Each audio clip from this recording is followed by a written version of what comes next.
एक छोटे से गांव में मनोज अपनी दूसरी पत्नी और 3 बेटियों के साथ रहता था। मनोज की पत्नी का देहांत कुछ वर्ष पहले ही हो गया था। काव्या और संजना मनोज की दूसरी पत्नी की बेटियां थीं, परंतु ललिता मनोज की पहली पत्नी की बेटी थी। मनोज एक व्यापारी था। वह दूसरे शहरों में जाकर अपना व्यापार करता था। एक दिन मनोज जब अपने व्यापार के सिलसिले में दूसरे शहर जा ही रहा होता है, तभी उसकी बेटी ललिता मनोज के पास आती है और उससे कहती है, पिताजी अभी मत जाइए ना, मैं अकेली हो जाऊंगी। मैं नहीं रहूंगा तो क्या हुआ, तुम्हारी माँ और 2 बहनें तो है ना, तो फिर अकेले कैसे? पिताजी मुझे माँ बहुत तंग करती है, बहुत काम भी कराती है।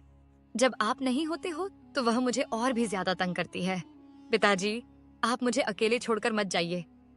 बेटा, मुझे व्यापार करने बाहर तो जाना ही पड़ेगा, क्योंकि अगर मैं व्यापार नहीं करूंगा तो फिर घर में पैसे कहाँ से आएंगे। और तुम तो जानती हो कि मुझे साल में 2-3 बार व्यापार के सिलसिले में दूसरे शहर जाना पड़ता है। ठीक है पिताजी, आप जाइए। बेचारी ललिता अपने पिता को जाते हुए देखकर रोने लगती है और रोते रोते ही अंदर चली जाती है। जैसे ही मनोज व्यापार के सिलसिले में बाहर चला जाता है, तभी उसकी दूसरी पत्नी ललिता को तंग करने लगती है। उससे घर का सारा काम करवाती है। इतना काम करने के बावजूद भी उसे और भी तंग करती है। कहाँ मर गई करमजली, इतना काम पड़ा है, ये काम कौन करेगा।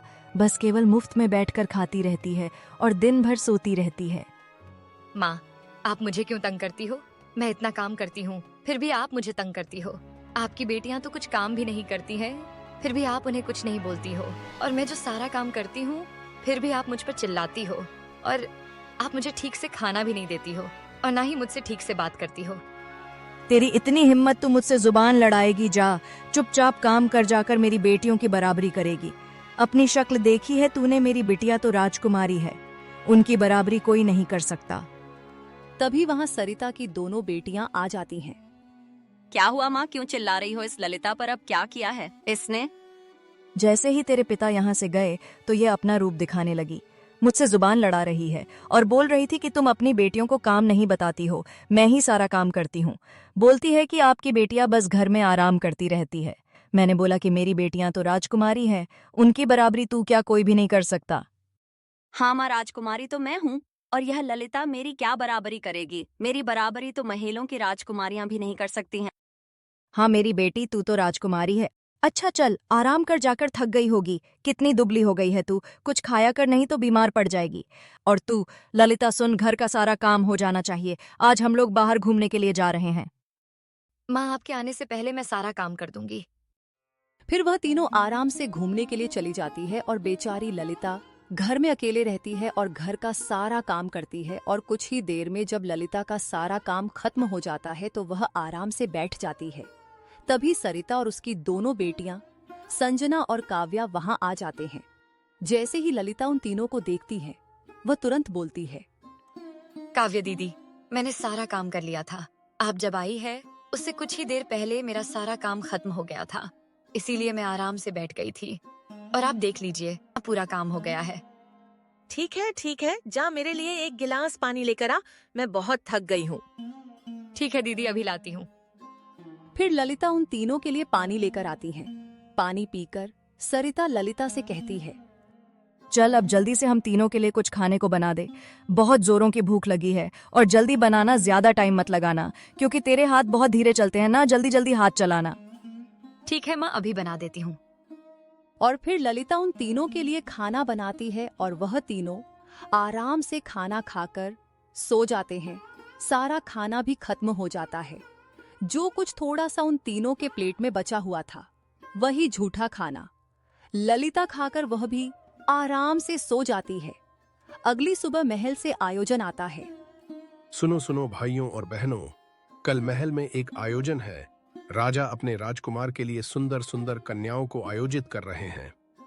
जो भी स्त्री राजकुमार को पसंद आएगी, राजकुमार उसी से ही विवाह करेंगे। तो जो भी कन्याएं महल में आना चाहती हैं, वह आ सकती है।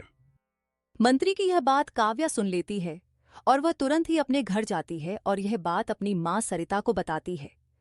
माँ, महल से एक आयोजन आया है जिसमें कि सुंदर सुंदर कन्याओं को आयोजित किया जा रहा है। जो भी कन्या राजकुमार को पसंद आएगी, राजकुमार उसी से ही विवाह करेंगे। माँ, मैं क्या सोच रही थी कि हम और दीदी भी उस आयोजन में महल जाएंगे। वैसे भी माँ, हमारी दीदी इतनी सुंदर है ही कि राजकुमार मुझे या दीदी में से किसी एक को ही पसंद करेंगे। काव्या की यह बात सुनकर सरिता तुरंत ही काव्या से बोलती है। हाँ हाँ मेरी बेटी, तुम दोनों तो हो ही इतनी सुंदर कि राजकुमार तुम दोनों बहनों में से ही किसी एक को ही पसंद करेंगे। हम तीनों अभी बाजार चलते हैं, तुम्हारे लिए अच्छे अच्छे वस्त्र लाने जो तुम कल महल पहन कर जाओगी। हाँ माँ, हम तीनों अभी चलते हैं। और फिर मुझे कल महल जाने के लिए तैयारी भी तो करनी पड़ेगी ना। हम दोनों को सबसे ज्यादा सुंदर दिखना है। फिर वह तीनों बाजार जा ही रही होती हैं। तभी ललिता बोलती है। माँ, मैं भी आपके साथ बाजार चलूंगी। मुझे भी कल महल आयोजन में जाना है। ललिता की ये बात सुनकर संजना तुरंत ही ललिता से कहती है।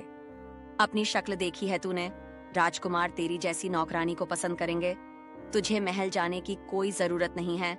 वैसे भी वहाँ तेरा कोई काम नहीं है। तू चुपचाप नौकरानी बनकर घर का काम कर।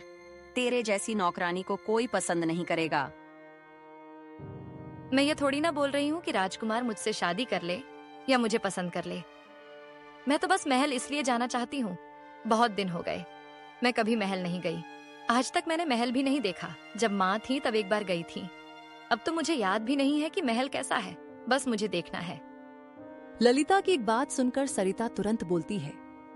तू चुपचाप काम कर, मुझे ज्ञान ना बता। तुझे महल जाने की कोई जरूरत नहीं है और अब मेरा टाइम मत बर्बाद कर। कल मुझे महल भी जाना है। और फिर वह तीनों बाजार चली जाती है। बेचारी ललिता अकेले घर पर काम करती रहती है।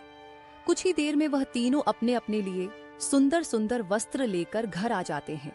अगले दिन जब महल आयोजन में जा ही रहे होते हैं, तभी ललिता कहती है।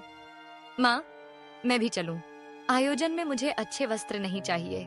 मैं यही पुराने वस्त्र ही पहनकर चली जाऊंगी। बेइज्जती करवाना चाहती है मेरी। तू चुपचाप घर में ही रहे। तुझे एक बार समझ में नहीं आता क्या? और अब मेरा दिमाग मत खराब कर, मैं महल जा रही हूँ। फिर वह तीनों आराम से महल चली जाती है और बेचारी ललिता को एक कमरे में बंद कर देती है ताकि वह महल ना आ सके। बेचारी ललिता घर में अकेले ही रोती रहती है। तभी वहां एक चमकदार रोशनी बढ़ती है और उसकी माँ वहां प्रकट हो जाती है। ललिता को रोता हुआ देखकर उसकी माँ ललिता से कहती है। क्या हुआ बेटी, क्यों रो रही हो? और जैसे ही ललिता अपनी माँ को देखती है, तुरंत ही बोलती है। माँ, तुम मुझे छोड़कर क्यों चली गई?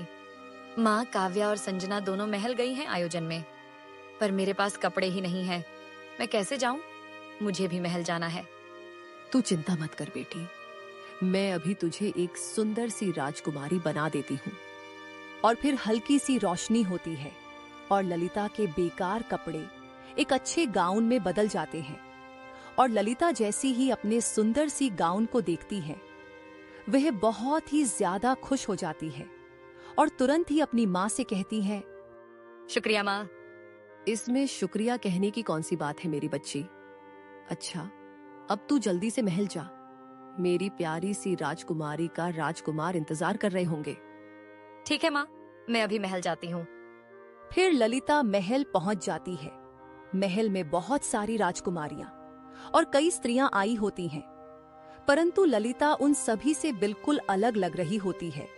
जैसे ही राजकुमार ललिता को देखते हैं, वह तुरंत ही उसके पास जाते हैं। उससे कहते हैं। क्या आप हमसे विवाह करेंगी? राजकुमार की यह बात सुनकर ललिता बहुत ही ज्यादा खुश हो जाती है और राजकुमार से कहती है। जी राजकुमार।